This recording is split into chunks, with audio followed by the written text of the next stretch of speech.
پیارے لوگوں، آج میں آپ کو ایک بادشاہ اور اس کے ایک دوست کا ایمان کو تازہ کر دینے والا ایک بہت ہی سبق آموز کہانی سنانے والا ہوں۔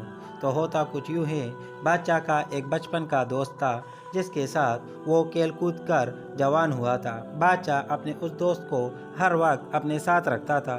اس کی عادت تھی کہ اس کی زندگی میں کوئی بھی اچھی بری بات ہوتی وہ ہمیشہ ہی کہتا کہ جو ہوتا ہے اچھے کے لیے ہوتا ہے۔ ایک دن بادشاہ اور اس کا دوست شکار کے لیے جنگل میں گئے۔ دوست نے بادشاہ کے لیے بندوق میں گولی بھری اور بندوق تیار کر کے بادشاہ کو دی، لیکن گولی بھرنے میں اس سے کچھ غلطی ہو گئی اور جب شکار کے لیے بادشاہ نے گولی چلائی تو اس کا انگوٹھا کٹ گیا۔ یہ صورتحال دیکھ کر دوست نے اپنی عادت کے مطابق کہا، جو ہوتا ہے اچھے کے لیے ہوتا ہے، اس میں یقیناً کوئی بہتری ہوگی۔ یہ سن کر بادشاہ کو شدید غصہ آیا اور بولا، یہ بہتر نہیں ہے، میرا انگوٹھا ضائع ہو گیا ہے اور تم کہہ رہے ہو اچھا ہوا، اور ساتھ ہی حکم جاری کیا کہ اسے قید خانے میں ڈال دیا جائے۔ ایک سال بعد بادشاہ دوبارہ ایک جگہ شکار کھیلنے گیا۔ وہاں بدقسمتی سے اسے آدم خور جنگلیوں نے پکڑ لیا اور اپنے علاقے میں لے گئے۔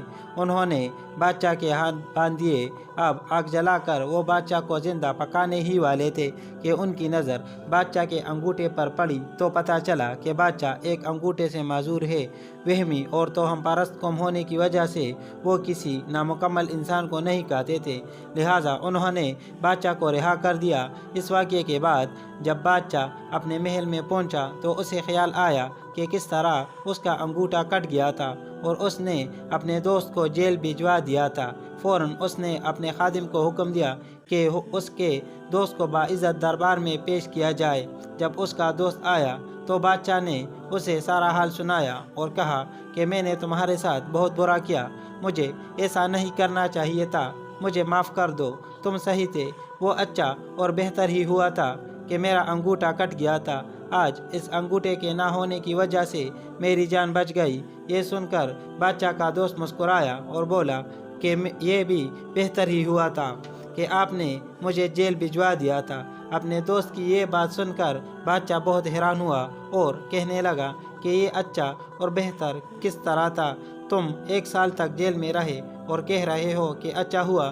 دوست مسکرا کر بولا، ہاں اچھا ہوا اور بہت بہتر ہوا، کیونکہ اگر میں جیل میں نہ ہوتا تو یقیناً میں تمہارے ساتھ ہوتا اور وہ جنگلی اب تک مجھے ہڑپ کر چکے ہوتے، یعنی کھا چکے ہوتے، کیونکہ میرا انگوٹھا صحیح سالم تھا۔ تو میرے پیارے بیٹے، اس کہانی سے آپ نے کیا سبق سیکھا؟ پیارے ابو جان، اس کہانی سے ہمیں یہ سبق سیکھنے کو ملتا ہے کہ زندگی میں اکثر جو کچھ بھی ہوتا ہے وہ یقیناً اچھے کے لیے ہوتا ہے، لیکن انسان فطرتاً جلد باز ہے اور اسی وقت نتیجہ چاہتا ہے، جبکہ قدرت کا نتیجہ تھوڑے وقفے کے بعد ظاہر ہوتا ہے۔ فرق صرف اتنا ہے کہ امید کا سہارا کبھی بھی نہیں چھوڑنا چاہیے اور سوچ ہمیشہ مثبت رکھنی چاہیے۔